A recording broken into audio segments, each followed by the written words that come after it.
Assalamualaikum warahmatullahi wabarakatuh. Baiklah, kita lanjutkan materi kita tentang negara-negara ASEAN. Pada pertemuan kali ini, kita hanya akan bahas dua negara ASEAN, yaitu Filipina dan juga Kamboja. Oke, kita lihat. Negara yang pertama adalah Filipina. Filipina ini adalah bentuk atau lambang dari negara Filipina. Kalau mau lihat benderanya, coba lihat di buku nanti ya. Nah, jadi letak dan batas negara Filipina, kalau letak, di sini ada letak astronomis ya, itu di antara 5 derajat lintang utara sampai 21 derajat lintang utara dan 117 derajat bujur timur sampai 126 derajat bujur timur. Itu letak astronomis. Nah, kemudian kita lihat batasnya. Batasnya sebelah utara dan timur itu ada Samudra Pasifik. Di sebelah selatan ada Laut Sulawesi dan juga Laut Sulu. Di sebelah barat itu Laut Cina Selatan. Sebelumnya coba kita lihat peta ya, peta negara Filipina. Nah, negara Filipina seperti yang Ibu jelaskan tadi, di sebelah utara dan timur itu nih ya, Samudra Pasifik. Jadi utara sampai ke sini itu adalah Samudra Pasifik. Kemudian di sebelah selatan itu adalah Laut Sulu dan Laut Sulawesi. Di sebelah barat ada Laut Cina Selatan. Itu batas dari negara Filipina. Kemudian negara Filipina itu terdapat bentang alamnya ya, itu seluruhnya pegunungan dengan pesisir yang landai dan sempit. Jadi terbukti kalau di Filipina itu terdapat pulau-pulau yang sangat besar. Yang pertama ada Pulau Mindanao. Di Pulau Mindanao ini terdapat sungai Agusan namanya di Pulau Mindanao ini. Kemudian setelah Pulau Mindanao ada Pulau Luzon. Di Pulau Luzon itu ada Sungai Agno. Setelah Pulau Luzon ada Pulau Mindoro. Ini berarti baru 3 ya. Mindanao, Luzon, dan Pulau Mindoro. Kemudian ada lagi Pulau Bohol. Bohol ini. Kemudian ada Pulau Palawan. Palawan, kemudian Cebu. Itu pulau-pulau yang terdapat di Filipina. Nah, jadi di Filipina titik tertingginya ada di Gunung Apo. Iya, Gunung Apo, dan terendahnya ada di Palung Laut Mindanao. Nih, titik terendahnya di sini. Kemudian kita lihat penduduk. Sebelum penduduk, kita harus tahu iklim di Filipina adalah tropis basah. Tropis basah maksudnya di sini adalah lebih sering musim penghujan dibandingkan dengan musim kemaraunya. Nah, baru kemudian kita lihat penduduk. Penduduk mayoritas di Filipina adalah etnis Filipino. Siapa etnis Filipino ini? Ya, etnis Filipino itu adalah campuran antara Melayu dan juga Spanyol. Nah, artinya di situ juga ada penduduk Melayu dan juga ada penduduk Spanyol. Dan mereka yang melakukan pernikahan campuran dinamakan dengan etnis Filipino. Kemudian ada Moro Negrito. Kemudian dari segi agama yang paling banyak yaitu Katolik Roma, Kristen, Islam, dan Buddha. Suku utamanya adalah suku Tagalog dengan bahasa resminya adalah bahasa Inggris dan bahasa Tagalog juga. Kemudian dari perekonomian mereka hanya mengandalkan bidang pertanian. Namun seiring berjalannya teknologi dan sumber daya manusia yang semakin baik, terjadi pergeseran, yaitu adanya sektor industri. Nah, jadi di Filipina ini sumber daya alamnya yang banyak yaitu kayu, minyak bumi, nikel, kobalt, perak, emas, dan perunggu. Hasil pertanian ini padi, jagung, kelapa, tebu, pisang, tembakau, nanas, dan ikan. Untuk informasi, kalau Filipina itu memiliki tempat penelitian padi terbesar di Asia Tenggara. Ya, jadi penelitian padi terbesar di Asia Tenggara itu ada di Filipina. Nah, kemudian di Filipina, mereka melakukan yang namanya kerjasama. Kerjasama itu bilateral. Tahu artinya bilateral? Bilateral itu kerjasama antara dua negara, contohnya Indonesia dengan Filipina. Kalau dengan Indonesia, impor Filipina dari Indonesia itu adalah minyak bumi mentah, biji besi, baja, dan aluminium.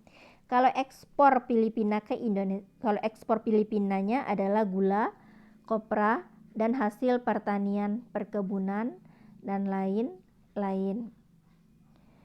Kemudian negara kedua adalah Kamboja. Kamboja ini bentuk atau lambang dari negara Kamboja. Kita lihat letak dan batas negara Kamboja. Nah, letak astronomisnya 10 derajat lintang utara sampai 15 derajat lintang utara dan 102 derajat bujur timur sampai 108 derajat bujur timur. Dengan batasnya sebelah utara yaitu ada Thailand dan juga Laos. Di sebelah timur itu ada Vietnam ya. Di sebelah barat ada Thailand. Di sebelah selatan itu Laut Cina Selatan atau di situ Teluk Siam. Kita lihat peta negara Thailand. Nah, tadi utara itu negara Thailand dan juga Laos itu sebelah utara, batas dari negara Kamboja sebelah utara, Thailand dan juga Laos.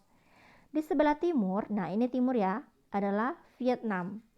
Kemudian di sebelah selatan, Laut Cina Selatan. Kenapa? Nah ini ya, Laut Cina Selatan ini sampai ke sini. Makanya dikatakan di sebelah selatan berbatasan dengan Laut Cina Selatan. Barat, nah ini barat Thailand. Kenapa Thailand? Thailand kan tadi batas sebelah utara. Karena di Thailand ini membujur sampai ke sini ya. Nah ini Thailand. Artinya di sebelah barat terdapat negara Thailand. Kemudian kita lihat bentang alam. Bentang alam negara Thailand. Jadi sungai yang Kamboja maksudnya. Sungai terpenting di Kamboja itu adalah Sungai Mekong. Ini Sungai Mekong, Mekong River. Ini Sungai Mekong, sungai yang terpenting di negara Kamboja. Nah, Sungai Mekong itu melintasi dari utara Kamboja sampai nanti ke selatan. Nah, ini Sungai Mekong. Jadi sungai yang terpenting ya, panjang juga di Kamboja. Kemudian Sungai Mekong ini sampai ke Phnom Penh ini ya. Nah ini. Kalau danau terbesar itu Danau Tonle Sap. Terbesarnya adalah di Asia Tenggara. Jadi Danau Tonle Sap ini mengalir ke Sungai Mekong. Tapi kalau terjadinya musim hujan berbalik arah, yaitu dari Sungai Mekong mengalir ke Danau Tonle Sap, sehingga di sekitar Danau Tonle Sap terjadinya banjir. Sampai di situ paham ya tentang bentang alam dan batas-batas negara Kamboja. Kemudian kita lihat iklim ya. Iklim Kamboja itu tropis muson. Tropis muson sama artinya dengan tropis basah. Artinya itu lebih sering musim penghujan dibandingkan dengan musim kemarau.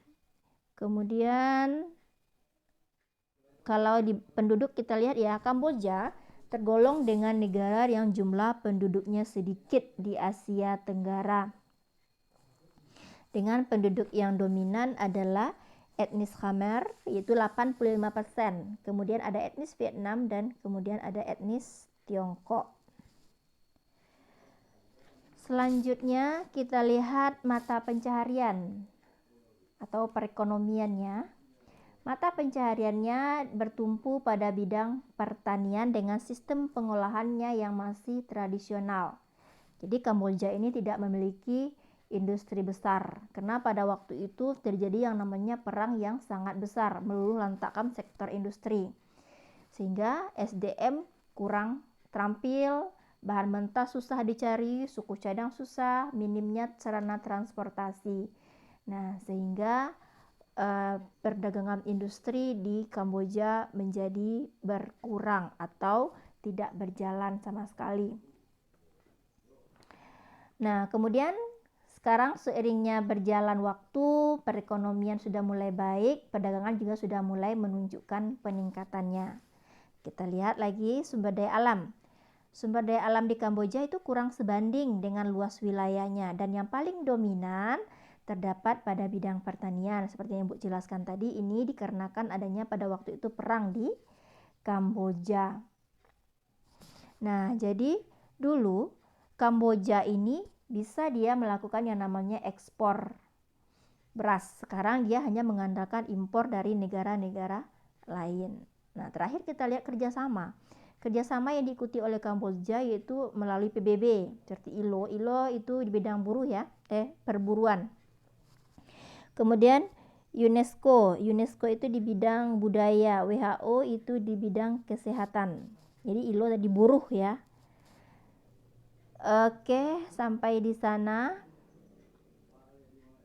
Habis materi kita tentang dua negara ASEAN ini. Mudah-mudahan apa yang Ibu jelaskan Anda menjadi paham. Kalau tidak paham boleh ditanyakan kembali. Sampai di situ. Assalamualaikum warahmatullahi wabarakatuh.